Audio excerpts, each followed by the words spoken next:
Do you remember when John's dad called you? You're with the 49ers to hire John Gruden? Jim was a scout with the 49ers at the time, and he talked to me about not only John, but Jay and all his sons. He wanted them all hired. So, but yeah, I brought John in and interviewed John and a guy named Greg Knapp, who became a coach, is a coach in the league, been coaching a long time, to be the first, I think the first quality control coach in the NFL. And so I was smart enough in those days to pick the right one, and I got John. Well, you then you'd have your success with the 49ers, winning 2 Super Bowls. Then you go to Green Bay, which was an incredible staff. When did you know, I want John Gruden, I want to take him with me to Green Bay? I knew when John left San Francisco, because at the time he worked as the quality control coach for a year. I was the new coordinator. And I tried to talk the 49ers into hiring him full-time. It was a kind of a seasonal job. No one had ever done that before, what he was doing. And so they said no. So then I helped get him a job with Paul Hackett, you know, at the University of Pittsburgh. And but I knew if I ever got a chance to be a head coach, he would be one of the guys I'd phone first. And that's what happened. And Hackett was been mad at me ever since. When did you know John would be a great head coach?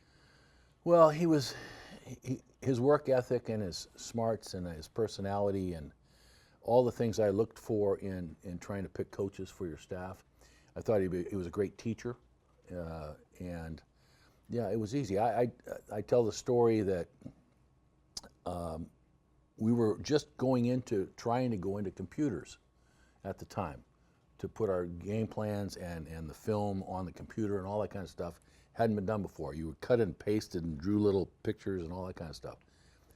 I was going on vacation for the summer before training camp. And I told John, I said, he was newly hired, and I said, do you know computers? And he said, no. And I said, okay, I'm going to be gone a month. When I get back, I want you to be a computer genius because we're going to computers. And he said, fine. He said, good. And sure enough, when I came back, he had it all set up. And I said, you know, this young man has a future. He's pretty good. Yeah, he's definitely sharp. And I think about, you know, how tough the job is now, what he's trying to do, because he has his hand in personnel. You know how tough that was when you did it in Seattle. Explain to us how tough that is when you're making decisions on the personnel and being the head coach. Well, it's hard.